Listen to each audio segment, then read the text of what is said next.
Téléspectateurs d'Actuel Média, bonjour. Heureux de vous retrouver pour ce 6e numéro de votre émission Le Mali et ses fiertés.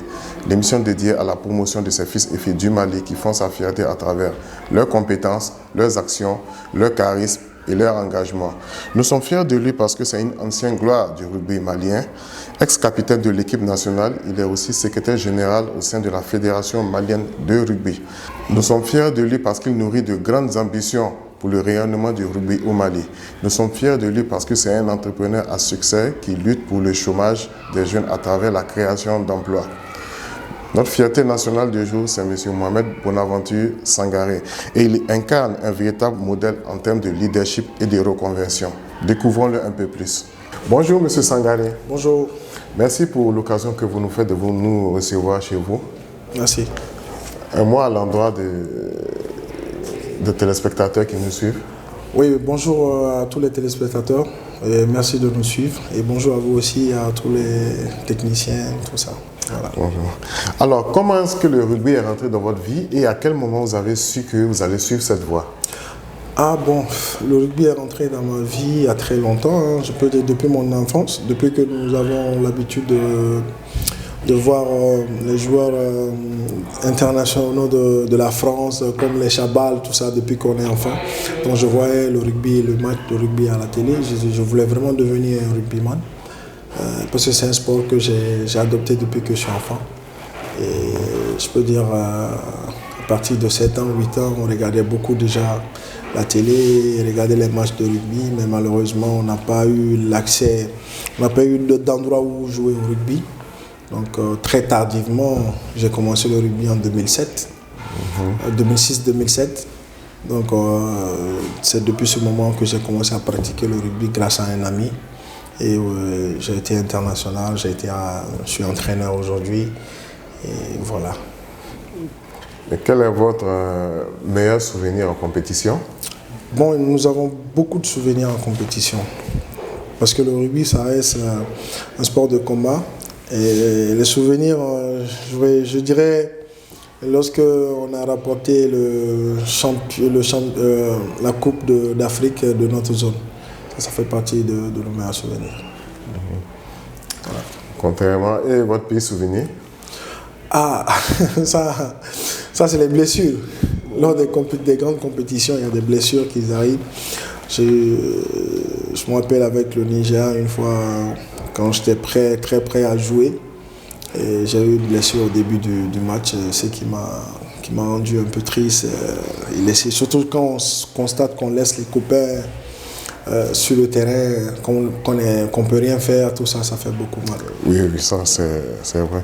Et quel est votre plus grand regret actuel? Ou si vous avez la possibilité de changer quelque chose dans votre carrière, ce serait quoi? Ce serait de commencer le rugby très tôt. Parce que je rêvais de devenir un international. Je veux dire, je rêvais d'être une très grande star de rugby. C'était mon rêve. Donc si je commençais très tôt, je sais que j'allais adhérer à ça. Ok, donc on va s'intéresser à votre deuxième casquette avant de revenir au rugby. Oui. À travers vos activités entrepreneuriales, vous contribuez activement à la lutte contre le chômage à travers la création d'emplois. Quel regard portez-vous sur le chômage des jeunes aujourd'hui? Bon, sur le chômage des jeunes, je dirais que d'abord c'est un problème politique, je dirais ça, parce que nous avons, comme j'ai toujours l'habitude de dire, il nous faut des formations pour que les jeunes puissent savoir où ils doivent aller.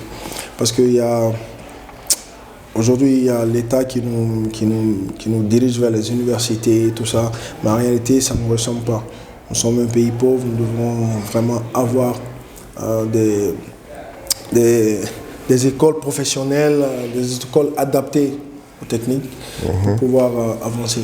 Donc le chômage, je dirais d'abord c'est politique et puis après c'est la volonté des jeunes. Parce que nous avons tellement de choses à faire au Mali qu'il faudra que les jeunes commencent à se spécialiser dans des matières qui vont faire qu'on va industrialiser le Mali, parce que sans ça, ça va être très compliqué. C'est vrai, parce qu'on est force est de déplorer que plusieurs élèves s'oriente vers le droit. Voilà. C'est ce qu'on a Droit, remarqué aujourd'hui. Économie, tout le monde ne pourra pas faire droit et économie. Il faudra qu'on se consacre un peu sur la maçonnerie, la menuiserie métallique, tout ce qu'il faut qui va faire que les gens vont vraiment industrialiser le pays. Oui, c'est clair. C'est très important. Tout à fait. Dans l'entrepreneuriat, beaucoup de gens ne voient que la partie du succès. Je fais allusion à la prospérité des entreprises, mais ils ignorent le côté difficulté et échec. Est-ce que vous pouvez vous prononcer sur cette perception qu'ils ont? Bon, l'échec, on en a chaque fois. Presque tous les jours, un entrepreneur rencontre les échecs. Ça ne finit pas parce que je dirais, c'est ça qui vous forme en fait. Du fait que chaque fois vous faites des échecs, c'est ça qui vous forme. Moi, ça me fait aujourd'hui plus de 10 ans, depuis 2010, que j'ai créé mon entreprise. Je dirais de jour en jour, mais d'année en année, nous rencontrons chaque fois des échecs. Et l'important dans ça, c'est toujours de franchir cet échec pour pouvoir vraiment mieux voir. Ne prenez pas ça comme obstacle, parce que quand tu prends comme obstacle et tu t'arrêtes à là, ça va vraiment jouer sur toi. L'obstacle, ça passe et tu prends ça pour te former. C'est ça. Avec ça, pour pouvoir avoir les bonnes stratégies, les bonnes formules pour pouvoir avancer. Tout le monde le sait déjà, on a l'habitude de le dire chaque fois. On ne perd jamais, on apprend toujours. Donc à chaque obstacle, vous apprenez. Est-ce à la fin de votre carrière que vous vous êtes engagé dans l'entrepreneuriat? Non, j'ai arrêté le rugby en 2018. Jusqu'à présent, je joue au rugby. Mais internationalement, j'ai arrêté en 2018. Et alors que moi j'ai commencé ma carrière entrepreneuriale en 2010, juste après mon université. Je pose la question pourquoi? Parce qu'aujourd'hui, lorsqu'on parle d'un ancien sportif qui est devenu entrepreneur, les gens ont tendance à penser que pour certains, ils ne sont pas allés loin dans les études et c'est grâce à ce qu'ils auront acquis durant leur carrière qui se sont permis de commencer une carrière entrepreneuriale. Mais pour votre cas, pour ceux qui ne vous connaissent pas, est-ce qu'on peut dire que c'est votre cas ou bien est-ce qu'on peut dire que vous avez fait de grandes études aussi? Oui, j'ai fait de grandes études. Moi, je suis, comment le dire, j'ai une maîtrise en gestion économique. J'ai fait de grandes études, mais en même temps, je faisais le jeu. Bon, c'était pas une carrière rugbystique où c'était à 100% professionnel.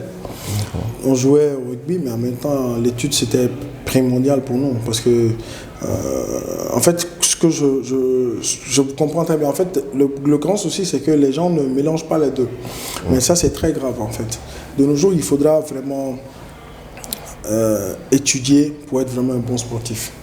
Ça vous permet non seulement de vous épanouir sportivement, mais après aussi de savoir où entrer, comment entreprendre. C'est très important. Donc l'étude, c'est vraiment une première des choses, apprendre à bras le corps. Après, le sport peut venir s'ajouter. Même si vous êtes professionnel, aujourd'hui, il y a beaucoup de professionnels qui étudient. Malgré qu'ils sont professionnels, ils étudient. Vous allez voir beaucoup de stars comme nos footballeurs et tout ça. C'est des gars, vous allez voir que c'est des gars qui parlent la langue de là où ils sont. Ils n'ont pas fait seulement la langue, mais ils ont étudié pour pouvoir s'améliorer, pour pouvoir savoir comment entrer dans d'autres domaines. Tout à fait. Même pour avoir aujourd'hui le diplôme d'entraîneur en Europe aussi, tout ça, ce sont des études, ça demande une certaine base. Justement, si vous n'êtes pas vraiment...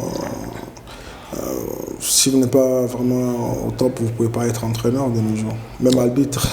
Oui, et ça c'est un message assez poignant que vous venez de donner à ces jeunes qui décident de laisser l'école par passion pour le sport. C'est ça. Maintenant, secrétaire général de la Fédération malienne de rugby et chef d'entreprise, comment faites-vous pour concilier ces deux responsabilités? Bon, d'abord le rugby, c'est la passion. C'est ma passion, donc je me dis que j'aurai toujours le temps pour le rugby. Aujourd'hui, j'entraîne les enfants et j'ai toujours le temps, malgré mon temps chargé, j'ai toujours le temps pour aller vraiment les entraîner. Parce qu'il suffit seulement de programmer, parce que quand on parle de passion, ça n'a pas de limite. Oui. Donc il suffit seulement de programmer et vraiment s'adapter. Je suis secrétaire général de la Fédération malienne de rugby actuellement. J'ai donné mon temps à la fédération, mon temps à l'équipe, voilà, et mon temps pour mon travail aussi. Il suffit d'être organisé. Organisé, tout à fait. Voilà. Que cela soit sur un terrain ou ailleurs, le businessman que vous êtes semble aimer le défi. Est-ce qu'on peut dire que l'expérience que vous avez acquise durant votre carrière dans le rugby vous sert dans votre vie d'entrepreneur? Si, beaucoup. Parce que tout ce que je fais sur le terrain, dans ma vie entrepreneuriale, souvent, il y a le rugby qui m'aide. Parce que dans le rugby, vous savez, le rugby, il faut les soutiens, il faut le plaquage, il faut avancer. C'est un jeu où vous devez avancer. Et psychologiquement, vous êtes formé à avancer dans le jeu. Donc partout où vous êtes, vous allez faire pareil. Donc dans mon bureau, partout où je suis, au travail, ou sur le terrain, partout où je suis, on est formé vraiment à avancer, quels qu'en soient les coups, parce que vous avez les coups quand vous jouez au rugby, vous êtes plaqué, il faudra se relever, il faudra avancer. Et donc, le mental se trouve forgé. Le mental est tellement forgé que partout où vous êtes, vous allez le faire. C'est pour cela souvent j'ai l'habitude de dire au moment, amenez vos enfants au rugby parce que ça permet aux enfants vraiment d'avoir déjà une leçon de la vie. Malgré les coups, tu dois te relever et avancer. Ça contribue aussi à canaliser les énergies aussi, on peut dire. Les énergies en même temps. Tout à fait. C'est ça. Mais comment est-ce que vous décrivez l'état actuel du rugby au Mali? Bon, l'état actuel du rugby au Mali, on peut dire que ça va moyennement. Le Mali a vraiment des grands joueurs de rugby et nous sommes en train de tout faire pour que ces joueurs soient en premier plan. Et d'ailleurs, c'est ça qui m'a motivé vraiment à présenter ma candidature à la Fédération malienne de rugby pour pouvoir vraiment booster le rugby et amener le rugby plus loin, le rugby malien plus loin et de l'Afrique aussi en général. D'accord. Mais en quoi Mohamed Bonaventure Sangaré peut-il incarner un renouveau? Parce que certains sceptiques peuvent estimer que vous êtes très occupé par vos multiples activités et que vous ne serez pas un président très présent. Qu'est-ce que vous répondez à cela? Je répondrai déjà, j'ai passé depuis 2017 jusqu'à maintenant, j'ai passé tout mon temps à être avec, à jouer déjà, à faire une carrière internationale où je suis allé jouer dans d'autres pays. Et jusqu'à aujourd'hui, je suis en train de former des enfants. Après avoir fini ma carrière de joueur, je suis devenu entraîneur. J'ai entraîné des enfants. Et jusqu'à là, je continue toujours de les entraîner. Donc la réponse, elle est simple. J'ai toujours mon temps au rugby parce que c'est une question de passion. Tout à fait. Mais qu'est-ce que vous pensez qu'il y a à corriger actuellement? Il y a beaucoup de choses à corriger dans le rugby malien. Nous avons beaucoup de choses. Je ne pourrais pas tout étaler, mais il y a tellement de choses à corriger que nous devons déjà vraiment se mettre ensemble pour que le rugby malien soit plus fort. C'est ça. Les gens peuvent penser aussi qu'il y a certes des rugbyman au Mali, mais pas d'assez talentueux. Pas d'assez talentueux au point d'être connu international, un peu à l'image de certains stars du football. Oui, ça c'est vrai, parce qu'on n'est pas connu. Je dirais, je veux d'ailleurs vous remercier pour ce plateau, tout ça, parce que je dirais c'est grâce aux médias que le rugby est en train d'être connu au Mali. On n'est pas connu, nous avons vraiment des vrais joueurs, des bons joueurs de rugby au Mali, qui peuvent jouer partout dans le monde, mais en réalité ils ne sont pas connus parce que notre sport n'est pas vraiment très visible ici. Mais nous avons des grands joueurs aussi en France. Il y a beaucoup de joueurs, par exemple le Yacouba Kamara qui joue avec l'équipe de la France. C'est un joueur de rugby et c'est un Malien. Donc il joue avec l'équipe de la France. Il y a beaucoup de Maliens qu'on a en extérieur qui savent aussi jouer au rugby. Mais c'est une question de développement. Et c'est ça en fait qui me motive à vraiment être président de la fédération pour pouvoir vraiment faire bouger les choses. Tout à fait. Et puis, il est fort possible aussi, comme vous l'avez dit, qu'au niveau de la diaspora, il y a des rugbymen assez talentueux, mais peut-être même qui souhaitent venir au Mali, mais à partir du constat qu'ils se font, ils sont peut-être un peu réticents. C'est vrai parce que, oui, ça c'est vrai, parce qu'en réalité, le Mali n'est pas parti vers eux aussi. Comme je suis en train de vous dire, les problèmes sont tellement nombreux que peut-être vos questions vont faire que je réponds. Peut-être le Mali n'est pas parti vers eux.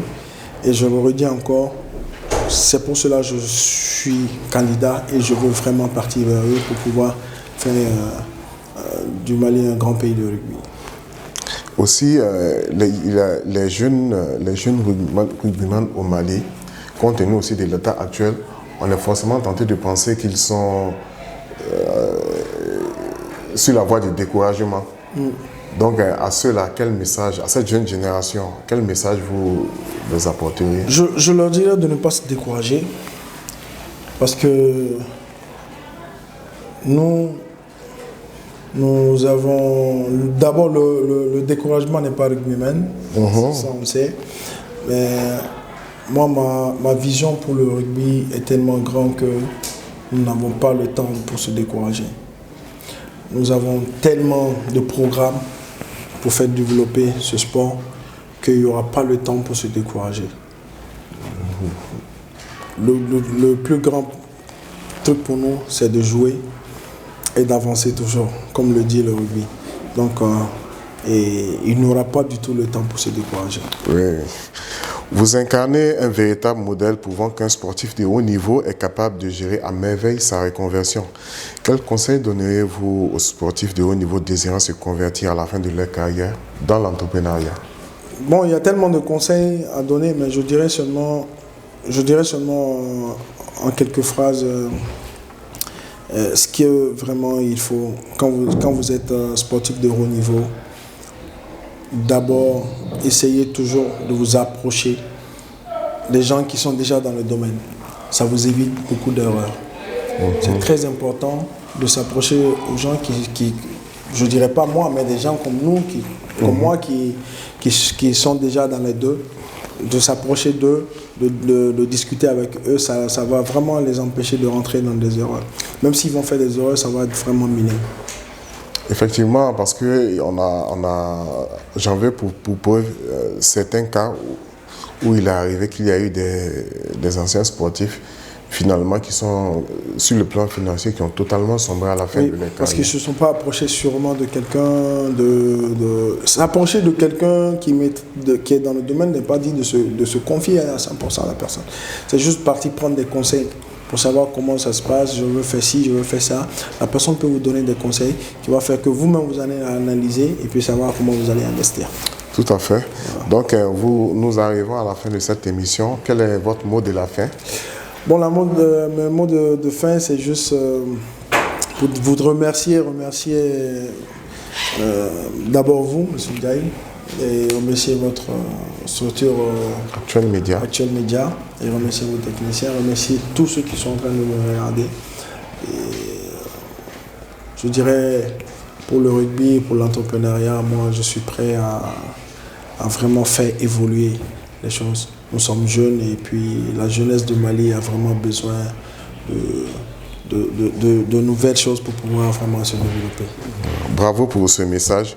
Téléspectateurs d'Actuel Média, nous sommes à la fin de cette émission. Fidèle à ses valeurs sportives, managériales, patriotiques et humaines, Mohamed Bonaventure Sangaré s'est ouvert à nos questions en ce jour.